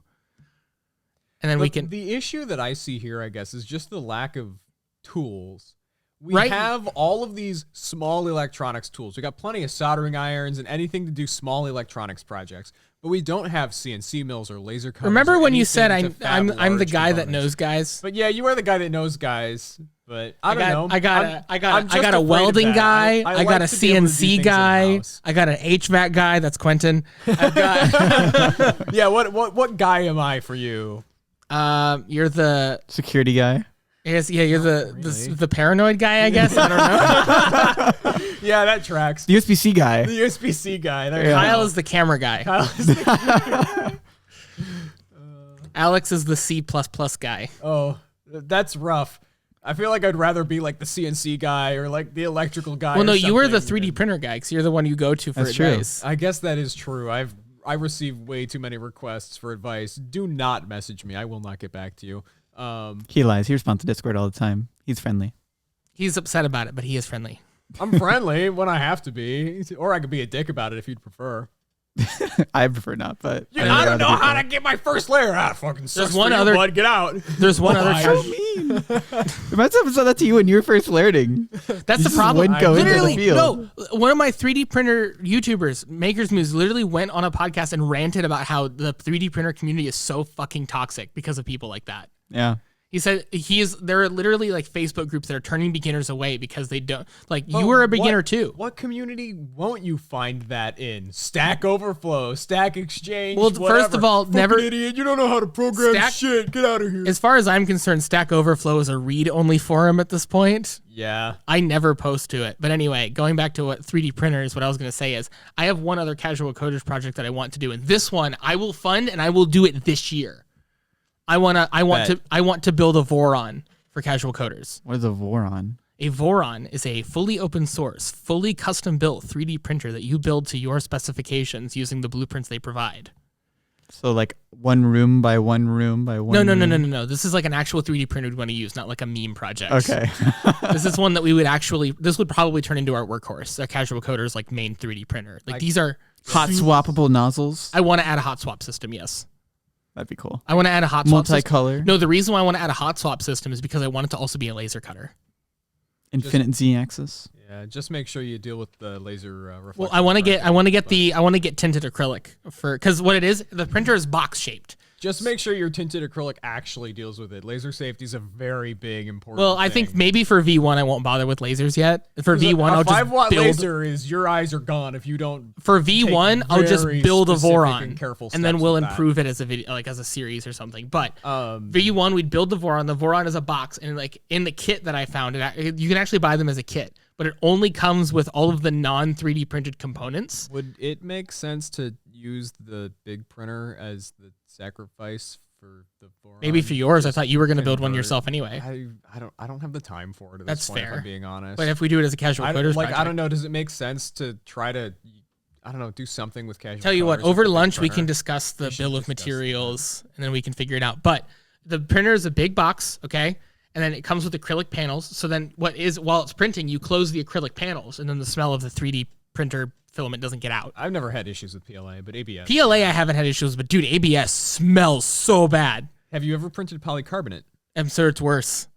Polycarbonate like flakes off and crystallizes and shoots little like particles of like burny pain into So the air. It's the great. print itself is what's making the smell, not the heated nozzle. Is that what you're saying? It's coming off the nozzle, but it's the heated plastic, the heated polymer. There are like sharp bits or whatever that jump off of that, and like if you get your eyes close Microscopic, to it, I assume. Yeah, microscopic little particulate of plastic, and it's like It burns. It stings if you get your eyes close to it or like anything like that. On the bright side, I don't Breathing plan on it in's printing not good carbon for in it. you and other stuff. But yeah. But yeah, the Voron, it's this huge printer, and it uses a special system called a Core XY system. And the idea is that it has 2 motors, but I the love motors... Core XY. What? I love Core XY. Yeah, so it It's has cool. 2 motors, and instead of having one motor controls the x-axis and one motor controls the z-axis, they both control both axes simultaneously. Oh, one of those It's almost guys. if you take your standard Cartesian like XY, where they're like a square, and just sort of spin them so they're like an X. If you spin one motor, it'll move diagonally, and if you spin the other motor, it'll move diagonally. So if you want to move in the a straight other way. line, you have to You have move spin both to motors. move in a straight line. Yeah. What is the one where like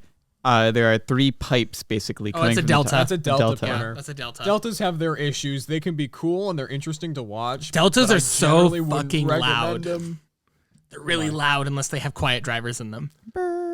Oh yes, one of my former coworkers says he literally could not run his Delta printer while he slept because he could hear it. The printer was in his living room and he was on the other side of the house in his bedroom and he could hear the printer in his living room. I think by design they probably rattle around a little bit. He too. said it did rattle as well. It Yeah. made some weird noises. But anyway, the Core XY Voron is known for being the fastest 3D printer that you can build because it holds the world record for the fastest Vinci ever in under 5 minutes.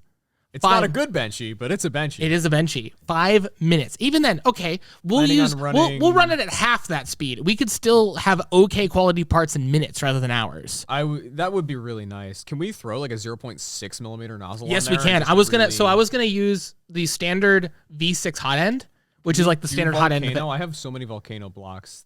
Let me finish. But yeah, We're gonna use the Bondtech. standard V6 hot end, and we're gonna get the Bondtech nozzle. So what the Bondtech nozzle Aren't those is? really expensive. No, though? they're like $20. You take the nozzle and there's 3 holes in it instead of 1. So when the filament goes through the hot nozzle, it gets split into 3 strands. And then those 3 strands get melted in the molten plastic. So it melts 3 times faster than a normal 3D printer nozzle in the same amount of space. I see. The problem is these are patented and there's only one company that is licensed to make them, which is called Bondtech. Well, I see. they're licensed by Stratasys, I believe. And Yeah, they're not Bondtech- licensed by Bondtech. Bondtech got a licensed the patent. Yeah, licensed the patent through Stratasys. Strata Systems. I'm sure Chinese manufacturers and sellers will eventually. I would rather knock them off, support but- the patent because this is like a really lucrative technology. The idea is that you can have a normal. I don't know though. It's just some idea that any machinist could have come up with. Okay. right? I don't know. But I mean, I anything get it. can be that. Yeah, sure, I get it. But Anyway, we're gonna use I that. like sharing knowledge and making it freely available for people at the very least. That's true. That's Unless you knew, then tell you to go away. It's jest, just I not jest. one of my hobbies anymore. I don't do much with 3D printing. I used to be all over it. I used to pursue forums. it's and nothing read more stuff than a tool constantly. now to him. Yeah, for me, 3D printing is just a tool. If I want something, I'll print it. Otherwise, I'm not going out of my way to tinker with my printers anymore. It's not really one of my hobbies. It's sort of fallen that's out of. Yeah. That's the one issue with the Voron, and that's probably the reason you don't want to build it, right, Ian? Is because the Voron is a hobby in itself. Like, it is a sub-hobby within 3D printing. I flashed. You have to tinker with these things to get them perfect, because I every single flashed one is slightly Clipper different. to an Ender 3, and I hated it. I And yeah, we really have to hated use it. Clipper. That's the only firmware that the Vorons support because of how fast these things print. You can't use any other firmware. You could technically put Marlin on it, but it's not going to be nearly fast enough. No, I don't want Marlin. I want it to use. I've already decided it is going to run. It's going to run Clipper, I've got a connection who can and you're probably, gonna suck it up. I've- Deal with it. whatever, as long as you can configure a Raspberry Pi that actually consistently works. Well, did you use the Pi Zero? I did. There's your problem. I was also using a 3B though, and it's the same thing. It's the fact that my Wi-Fi is shit. Well, anyway, I would probably hook it up through Ethernet. It would go into the computer box. It would have an Ethernet cable running out of it. Yeah, that would be fine. But yeah, I flashed Clipper to my Ender 3, and I just hated it. I couldn't deal with it. I wanted to just be able to grab an SD card, insert it into the printer, and click go on the touchscreen. I don't want to have a Raspberry Pi. I'm not gonna constantly have. boot up I'm and not gonna have belt a screen on it either. You're gonna connect to you using your phone or your You computer. could throw a TFT display on there. I could, but I would rather not because that's more complexity that I don't have to deal with. I'd rather just use my phone. That's literally what it's for. But anyway, the other cool thing about the Voron printers is that they're, for how big you can print them in, they're not that big relatively. So the printer has a 350 millimeter by 350 millimeter by 350 millimeter squared or cubic volume. Okay. But the printer itself is only like 400 by 400 by 400 in size. So you only lose 50 millimeters, like an inch of space or something like inches. that, which is not a lot. 1 3/4, I think. 1 3/4 of space on each side for an 50 entire. Wait, sorry, 50 you said? I think it's 50. Yeah. Almost exactly 2 inches. Never mind. Yeah, almost exactly 2 inches on either and on a total, and you get this massive print bed because the print bed is stationary and just the nozzle moves. That's the only part of the entire system that moves. Now, there comes some arguments on should you use a Bowden style tube where the extruder is mounted to the frame and then there's a tube that pushes the filament through, or should you use a direct drive where there's a device on the actual nozzle itself that pushes the filament through? I always vote direct drive. A light but direct drive on the Voron can slow it down. That's the problem. Just use a light one. I don't know. I think I will lean towards direct drive because I would lean towards higher quality prints and more flexibility in filaments. I see that direct drive will give you more like tighter tolerances. I'd rather slow down a little bit and maintain a much tighter tolerance. That's fair. than, I've actually noticed as though, fast as physically possible with a looser tolerance. So my Ender 3 is converted to direct drive, and I've noticed my quality has decreased, but my tolerances have been better. Yeah, that's where I'm at too. I get ringing and stuff on an Ender 3 that I converted to direct drive. But that's just because it's using thin extrusions. Like you can't stop that. Yep. Which is also why I have not told Kyle to convert his yet. I think Kyle, for what he uses his printers for, it's fine. Yeah. Quentin, what printer do you have? I have a Prusa Mini. Which honestly is like a super nice printer for the money. It is. It was $500. No, it was $400. 400. Yeah, it was almost. Yeah, it was I like don't know. 450. But that came with filament too. Is that with filament and everything, or is that just the No. No. So I bought it with the filament sensor on it, which was an additional like $30. I could have bought extra print beds, but honestly, the one is fine. It's just a magnetic print bed. Is it the spring steel one? Yeah, I had an Ender 3 V2. You had And problems with it, did you? I had- Every weekend you called me and you're like, I have another issue with it. And I ended up selling it to my coworker, who is going to help us with the Pi Show board. You'll end up meeting him soon. And I knew it was going to happen. As soon as I sold it, he fixed one thing, everything was fine. But it would have been a situation where I would have fixed it, another thing would have broke. I would have fixed that, another thing. But the Prusa, hasn't it been like basically flawless since you've got it with a few issues at beginning, and then after that it's been fine? Yeah, I mean, pretty I'll much. be dead honest.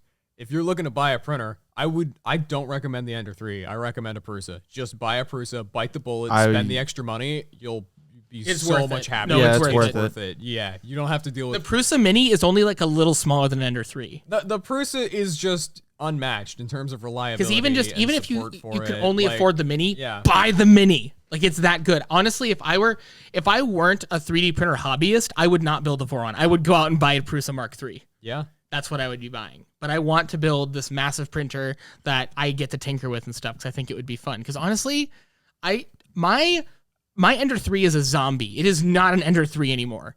That's how most of them end up. Yeah, you have to tinker with an Ender 3 to make it The work. only part of my printer that isn't Ender 3 is the frame itself.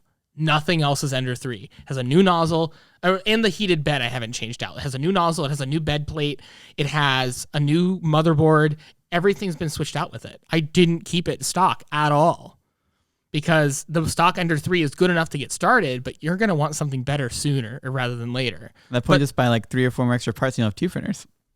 It's not that simple though because of the logistics and stuff. And honestly, if I could go back, if I could go back to 18-year-old me who bought the printer, I would tell him save up $750 and buy a Prusa.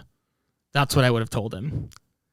While tinkering with it was a really fun experience, it was also really frustrating. There were months where I never used the printer because I was so mad at it because I couldn't get something working. And while I could have just done what Quentin did, bought a Prusa and had no problems with it. If I buy another printer, which I eventually probably will, I'm just going to buy the full-size Prusa. Well, I was thinking about saving up and buying the Prusa XL until I saw the price tag. Yeah. I think it's like a $3,000 printer. It is $3,000. Right? Yeah. Yeah, they're really expensive. They're really cool, but they're expensive. My options are either I can spend $1,000 and I can get a Prusa Mark III fully assembled with some filament, or I can spend $1,000 and I can get a Voron, which is the same size as the Prusa, the larger Prusa, and I'll have a mini. And it'll be a casual coders video. Yeah. I think I'd rather spend $1,000 and show me building the printer and everything. I want the one with the infinite Z-axis. That one is so the cool to me. CR30. Yeah. I've heard mixed things about those. Yep.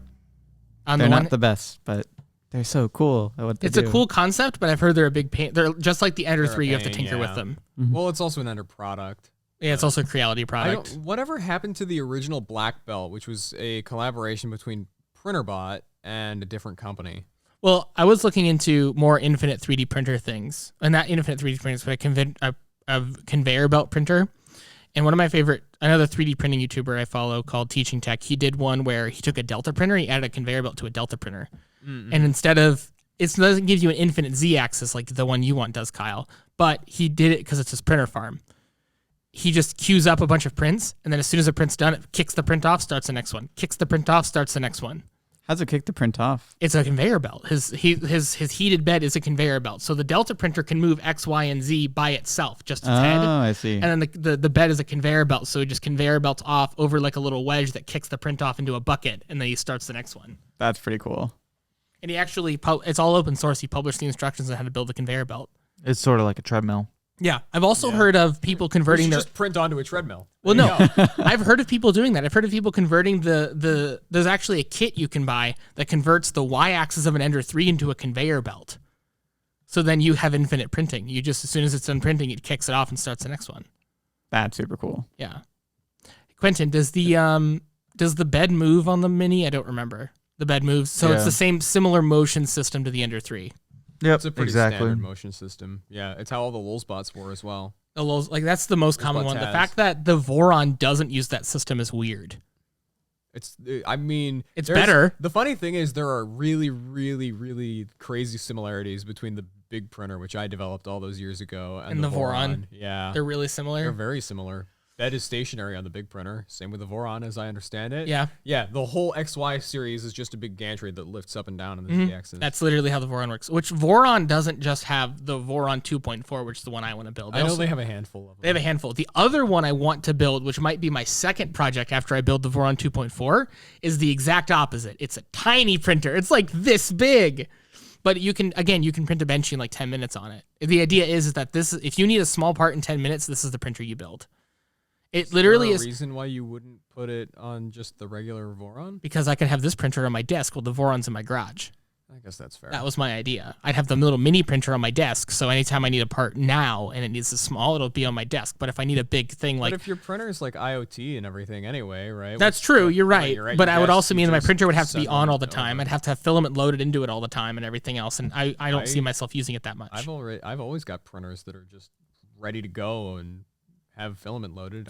But I also think it would be like a cool little mini project. There's two other printers that I would love to build as Casual Coders videos or just in general because I think that would be fun to build. There's the Positron. Have you heard of that one?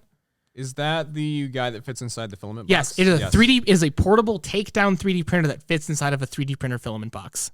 It was really cool. It's battery powered. Yeah, very interesting. So you could like take a 3D printer anywhere with you. Like, okay, we're going on to set to a Casual Coders film, and then we need just in case we need 3D printed parts, I can bring the printer with me in a filament box and just plop it down, open it up, and it would print. And I want to build the hang printer.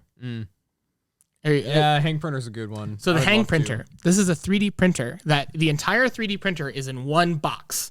All right, and this box is then hung from your ceiling. And then hung from either sides of your walls, and you use your entire room as your 3D printing bed. Yep. Does that not sound cool? That's hilarious. I don't think your positional accuracy is super great. It's not, but let's 3D print a fucking chair. Whatever. Yeah, right. Print a whole chair, print a huge vase. What does the filament look like for that? You need to order a house's worth of filament.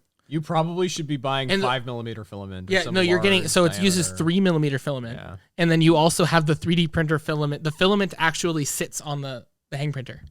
I thought that, okay, I'm clearly thinking of an older version of the hang The newer version, the filament actually sits on it. Okay.